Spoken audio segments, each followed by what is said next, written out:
നെയ്യാറ്റിൻകരയിലെ ഗോപൻ സ്വാമിയുടെ മരണത്തിൽ postmortem report പുറത്തുവന്നു. ഗോപന്റെ തലയിലും ചെവിക്ക് മുന്നിലും ചതവുള്ളതായി റിപ്പോർട്ടിൽ പറയുന്നു. എന്നാൽ ഗോപന്റെ ശരീരത്തിൽ ആഴത്തുള്ള മുറിവുകളോ ക്ഷതങ്ങളോ ഇല്ലെന്നും റിപ്പോർട്ടിൽ പറയുന്നു. മരണകാരണം വ്യക്തമാകണമെങ്കിൽ ആന്തരിക അവയവങ്ങളുടെ റിപ്പോർട്ട് ലഭിക്കണമെന്നും ഈ റിപ്പോർട്ടിൽ തന്നെ പറയുന്നു. ആന്തരിക അവയവങ്ങളുടെ പരിശോധനാ റിപ്പോർട്ട് ഉടൻ നൽകണമെന്ന് ആവശ്യപ്പെട്ട് അന്വേഷണ ഉദ്യോഗസ്ഥർ ഫോറൻസിക് ലാബിലേക്ക് ഒരു കത്തയച്ചിട്ടുണ്ട്. ഈ റിപ്പോർട്ട് കൂടി ലഭ്യമായാൽ മാത്രമേ ഗോപൻ സ്വാമിയുടെ മരണകാരണം വ്യക്തമാകുകയുള്ളൂ എന്നും ഉദ്യോഗസ്ഥർ പറയുന്നു. ജനുവരി 11 നെയ്യാറ്റിൻകര സ്വദേശിയായ ഗോപൻ സ്വാമി സമാധിയായെന്ന് പറഞ്ഞ് അദ്ദേഹത്തിന്റെ വീടിന് മുന്നിൽ ഒരു പോസ്റ്റർ പ്രത്യക്ഷപ്പെടുന്നത്. പോസ്റ്റർ പതിച്ചപ്പോഴാണ് മരണവിവരം അയൽവാസികളടക്കം മറ്റുള്ളവർ അറിയുന്നത്. തുടർന്ന് മരണത്തിൽ ദുരൂഹത ആരോപിച്ച് അയൽവാസികളും നാട്ടുകാരും രംഗത്തെത്തുകയും പോലീസിൽ പരാതി നൽകുകയുമായിരുന്നു. വ്യാഴാഴ്ച രാവിലെ 11 മണിയോടെ അച്ഛൻ സമാധിയായതെന്നാണ് മക്കൾ നൽകിയ മൊഴി. രാവിലെ എഴുന്നേറ്റ് അച്ഛൻ തന്നെ വിളിച്ചെന്നും ഞാനിന്ന് ഉച്ചയ്ക്ക് മുമ്പേ തന്നെ സമാധിയാകുമെന്ന് പറഞ്ഞെന്നുമാണ് ഇളയ മകൻ മൊഴി നൽകിയത്. താൻ സമാധിയായാൽ ചെയ്യേണ്ട കർമ്മങ്ങൾ എന്താണെന്ന് അച്ഛൻ മകനോട് മുൻകൂട്ടി പറഞ്ഞു കൊടുത്തിരുന്നെന്ന് കുടുംബത്തിലെ മറ്റംഗങ്ങളും പറഞ്ഞിരുന്നു.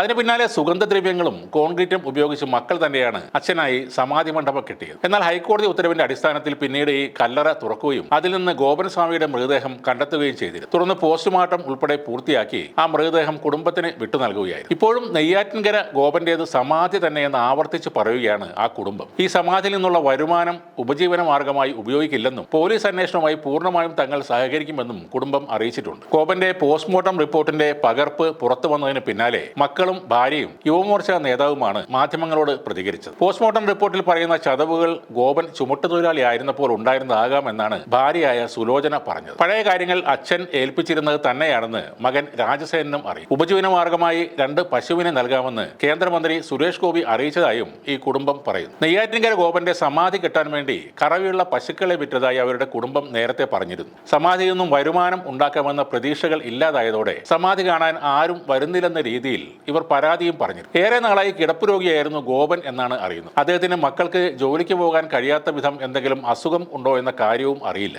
സുരേഷ് ഗോപി സാർ പശുക്കളെ കൊടുത്തതൊക്കെ നല്ല കാര്യം തന്നെ. പക്ഷേ കഴിഞ്ഞ ദിവസം തന്റെ മുന്നിലേക്ക് പരാതി പറയാൻ വന്ന ഭിന്നശേഷിക്കാരനെ പരിഹസിക്കുന്ന പോലെയാണ് അദ്ദേഹം പെരുമാറിയത്. കൊടുങ്ങല്ലൂരിൽ പക്ഷികൾക്ക് ദാഹജലം നൽകാനുള്ള മൺചട്ടി വിതരണം നടത്തുന്നതിനിടെയാണ് സംഭവം ഉണ്ടായത്. ആ വീഡിയോ സോഷ്യൽ മീഡിയയിൽ ചർച്ചയായിട്ടുണ്ട്. ഭിന്നശേഷിക്കാരൻ പരാതി എഴുതി കൊടുത്തപ്പോൾ സുരേഷ് ഗോപി പറഞ്ഞത് ഇത് മുഖ്യമന്ത്രിയുടെ അടുത്ത് കൊടുക്കുക, ഗോവിന്ദൻ മാഷിന് കൂടി കൊടുക്കുക, നമ്മൾ ഇതൊന്നും ചെയ്യാൻ പറ്റില്ലെന്നാണ് അവർ പറയുന്നത് എന്നാണ്. സഹായം ചോദിച്ച് വന്നയാൾക്ക് പിച്ചച്ചട്ടി കൊടുത്തു എന്ന രീതിയിൽ തെറ്റായ രീതിയിലും ഈ വാർത്ത പ്രചരിക്കുന്നുണ്ട്. പക്ഷേ നമ്മുടെ രാജ്യത്തെ ഒരു കേന്ദ്രമന്ത്രിയോട് ഒരു ഭിന്നശേഷിക്കാരൻ പരാതി പറയുമ്പോൾ പിണറായി വിജയനോടും ഗോവിന്ദനോടും പോയി പറയൂ എന്ന് പറയുന്നത് ക്രൂരത തന്നെയാണ്. അവിടെ വെച്ചൊന്നും കൊടുത്തില്ലെങ്കിലും എല്ലാം ശരിയാകും എന്നൊരു നല്ല വാക്കെങ്കിലും ആ പാവത്തോട് പറയാമായി. സമാധി എന്ന ഊടായ്പ നടത്തുന്നവർക്ക് എളുപ്പത്തിൽ 2 പശുക്കളെ നൽകാൻ കാണിച്ച മനസ്സ് ആ പാവം ഭിന്നശേഷിക്കാരന്റെ അപേക്ഷ നിഷ്കരണം തള്ളിക്കളയുകയായിരുന്നു.